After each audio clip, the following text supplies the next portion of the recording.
ब्रज की धरती पर एक छोटा सा गांव था जहां हर तरफ प्रकृति की हरियाली और खुशहाली का वातावरण था। इस गांव में बाल कृष्ण और राधा का निवास था।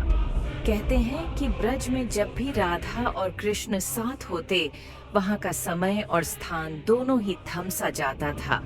बाल कृष्ण की लीलाएं सबके दिल को भाती थीं। उनकी मुस्कान, उनकी चंचलता और उनकी बांसुरी की मधुर ध्वनि से पूरा वृंदावन मंत्रमुग्ध हो उठता था।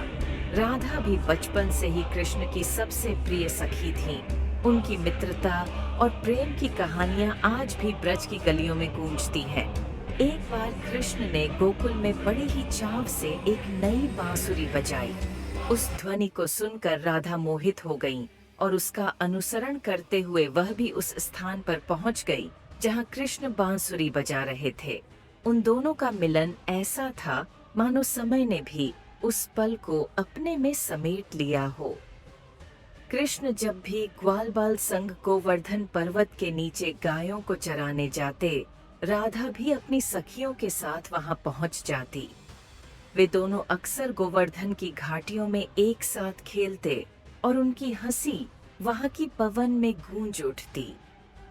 कृष्ण की लीलाएं अनेक थीं।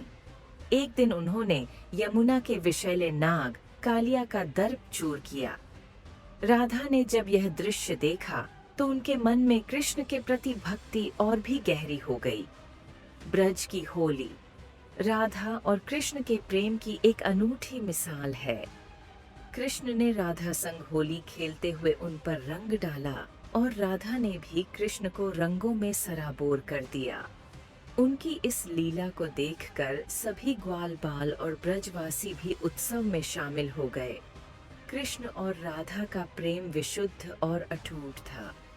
उनका प्रेम केवल भौतिक सीमाओं में नहीं बंधा था, बल्कि यह एक आत्मिक संबंध था।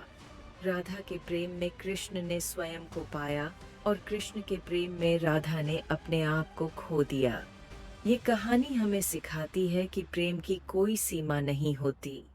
कृष्ण और राधा का प्रेम आज भी हमें प्रेरित करता है कि सच्चे प्रेम में आत्मा का मिलन होता है, जिसमें न कोई बंधन होता है, न ही कोई वियोग। ब्रज की इस पावन धरती पर राधा कृष्ण का प्रेम अमर है, जो हमें भक्ति और प्रेम का सच्चा अर्थ सिखाता है।